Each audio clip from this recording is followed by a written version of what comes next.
I'll say that when it comes to these common interview questions, it helps to know exactly what the employer is looking for in the questions that they ask.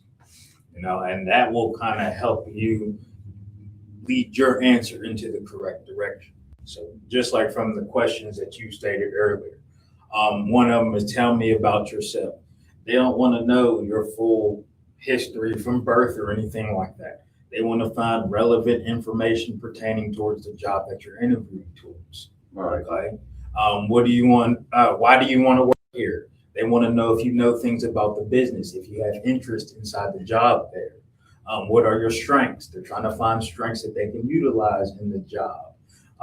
What are your weaknesses and how are you working on them? They want to know if you're an accountable person, if you're a person who is working on yourself and just trying to build and not just a stagnant individual.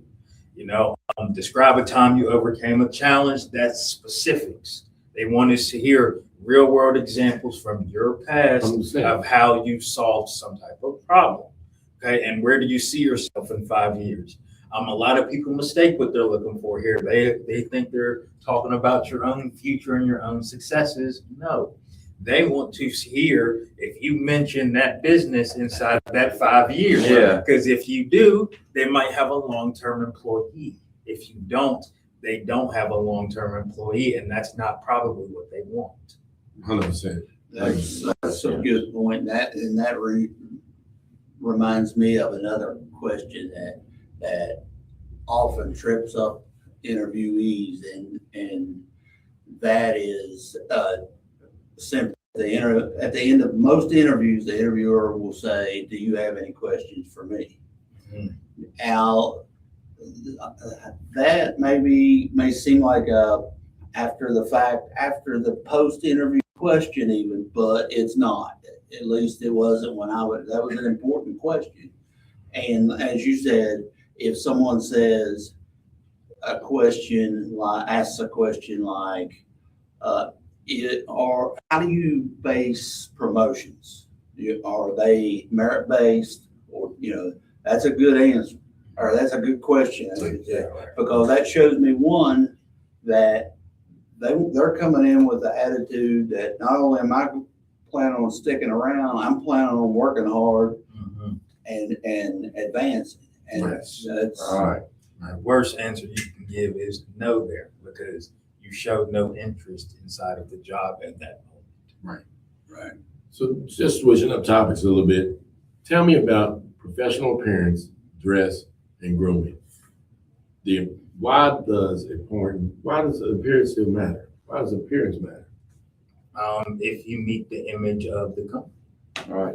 I think that's probably one of the biggest ones is that, dress code. Are you going to be able to align with the dress code that they have there already? Because you are the image of the company if you do end up getting said job. Right. But also, like, it's that first impression.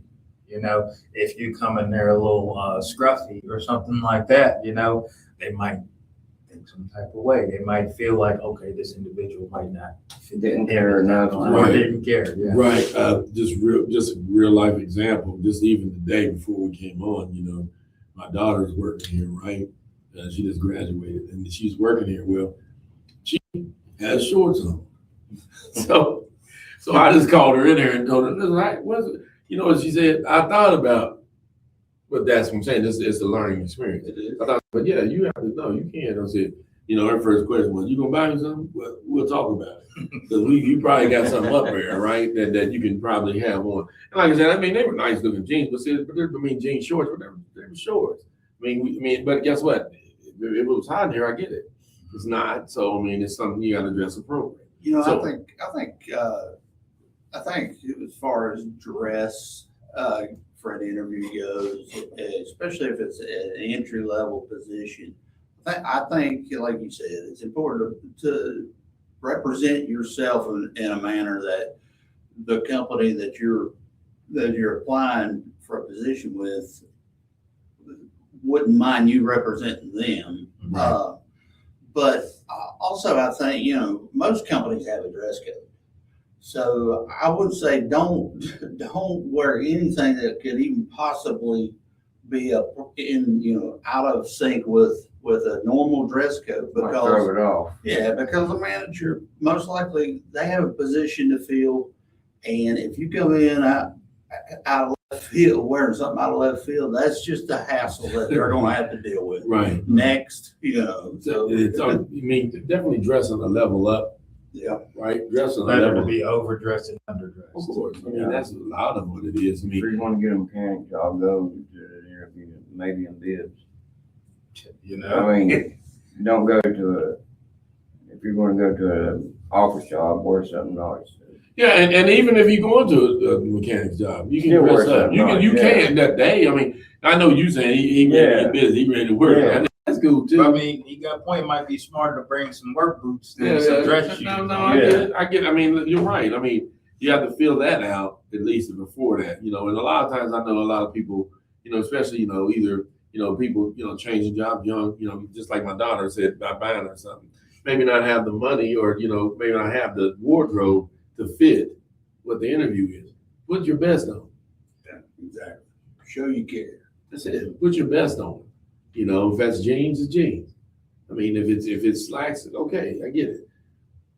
One of the things we need to learn is though, once we start to, getting into the job world, maybe we need to have I'm just saying, I can't say how much they cost, but you can't only think that, oh shoot, I ain't having no money for them.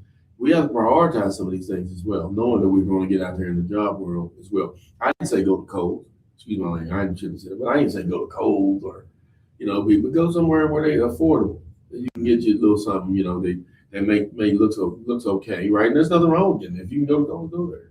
Don't get me wrong, but It could be a minor investment, toward your future. Yeah. that's it. I mean, that's exactly right. Personal hygiene and grooming. What about that? Tell me a little bit. I'll say a pet peeve. Okay, that I'll say, and I ain't gonna say a pet peeve, but something that I find more apparent in younger individuals when it comes to interviews. Don't spray the whole bottle of cologne or something like that on yourself. Yeah. All right, a little bit goes a long way. That's just simple stuff. But overall, make sure you are well groomed because that goes into your first appearance, your first impressions, and stuff like that. And I mean, most people out there say they're not a judgmental individual, but everybody gives a first impression or has a first impression in their brain. That's a judgment. Yeah. So It is, yeah.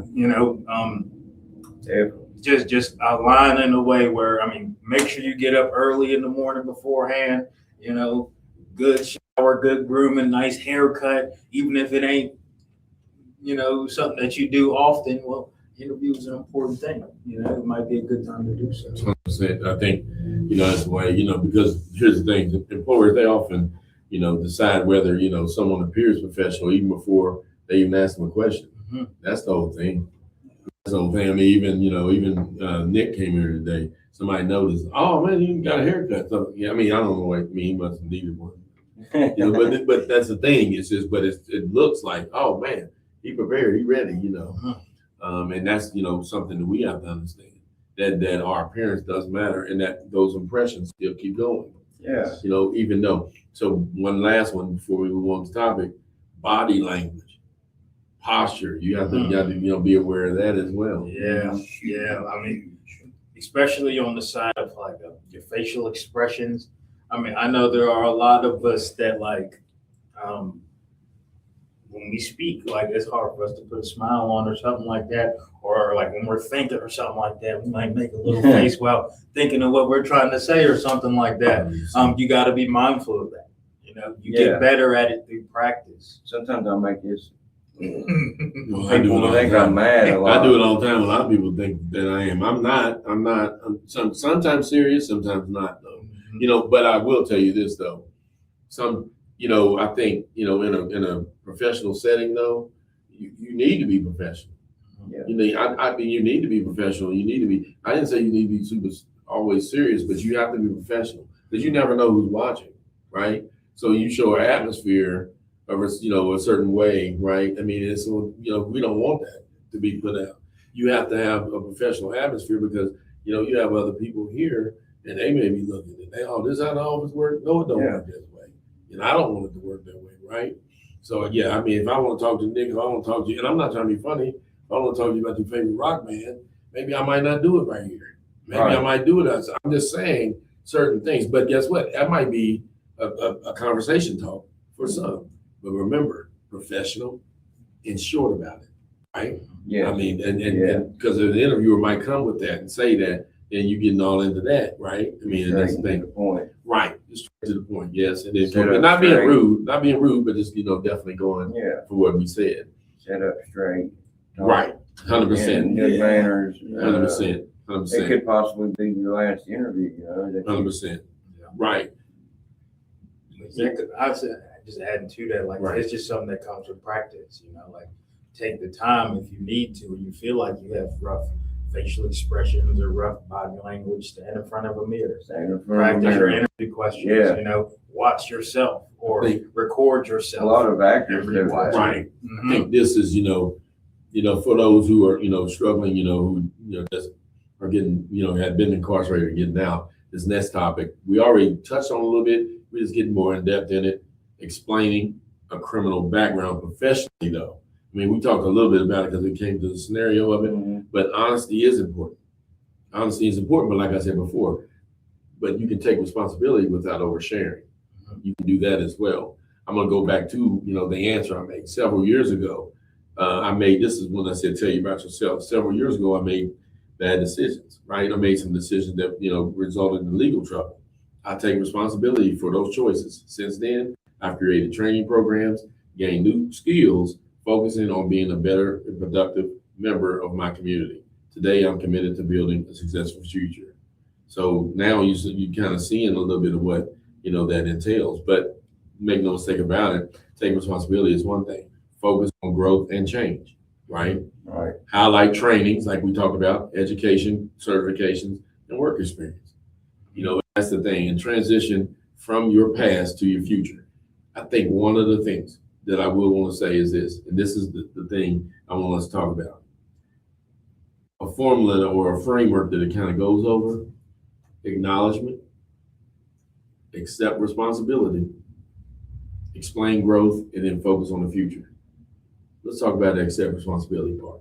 This is the whole thing. And this is not only, this is for people who really don't want to take, and like I said before, don't want to take responsibility for the things that have happened, right? And I'm not in here to judge you. Right. They did that at court. Not trying to be funny, Mhm. but when you fail to accept responsibility that it happened, that's all I'm saying. It happened.